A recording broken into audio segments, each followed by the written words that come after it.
Okay, we've switched over to a different program called SketchUp. This is a discussion where we're going to be talking about vocabulary. And the only reason we have vocabulary discussion is so that the conversation will be easier to understand.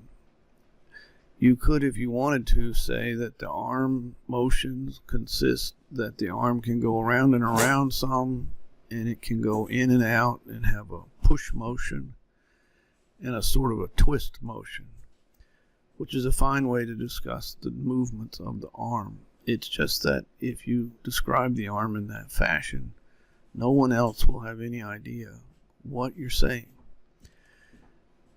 The scientific community has decided to generate specific definitions of arm motion, and the only reason they made this decision was so that when they discussed arm motions with each other, everybody would know what they were talking about.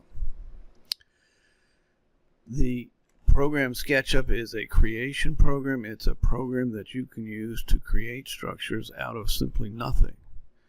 The other program we were looking at, KeyShot, is a rendering program that takes three-dimensional structures and makes them look like what they would look like if they were real, and also allows you to make them look more beautiful. The advantage of SketchUp as a drawing program is that SketchUp does favors for you to make drawing easier, in the sense that all the edges are sharp, all the corners are visible. There aren't any places where it gets dark and you can't see anything, because the light is always perfect in every direction, no matter what you're looking at. It's always well lit, easy to see. And that's just SketchUp. That's what they do. It's a favor from them to you. Now, this is the robot arm with everything on the arm that gives it all of the motions that it needs to have to be an arm that is an imitation of a human. And the problem, as you can see, this arm has been opened up. It's a little easier to see how it works. But when it folds up on itself, all the parts get pushed together in a way where it gets very hard to understand what's going on. And what we did in order to have our vocabulary discussion is we took this robot and began to remove parts from the arm. We basically moved the parts that allow the arm to move around, so that the final resulting arm is very much exposed, and all the little structures of the arm that allow it to have its motion are easier to see. Now, with respect to standard textbook definitions of arm motions, normally they are shown with the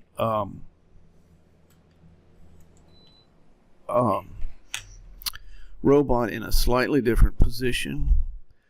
This is the position we chose to draw the robot in for some other reasons, but we can take this position of the robot and convert it to the standard position by doing a few things. The first thing we do with the robot is take the elbow and straighten out the elbow.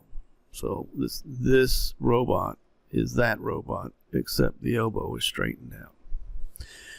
The next thing that we can do is to show one of the motions of the arm, and this motion, as we put down here in this little drawing, is the motion of abduction and adduction. A-B, A-D. Where did these words come from? I don't know where these words came from. That's just the ones they decided to use. Abduction and adduction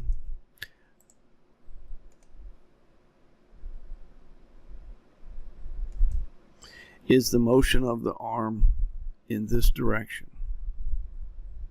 And what we've done is selected the parts of the arm that are involved in abduction and adduction. And we've taken our rotation controller and moving the arm towards the body, down to the side, down towards the hip. That is abduction and adduction of the arm. The total range of motion for this robot is 170 degrees.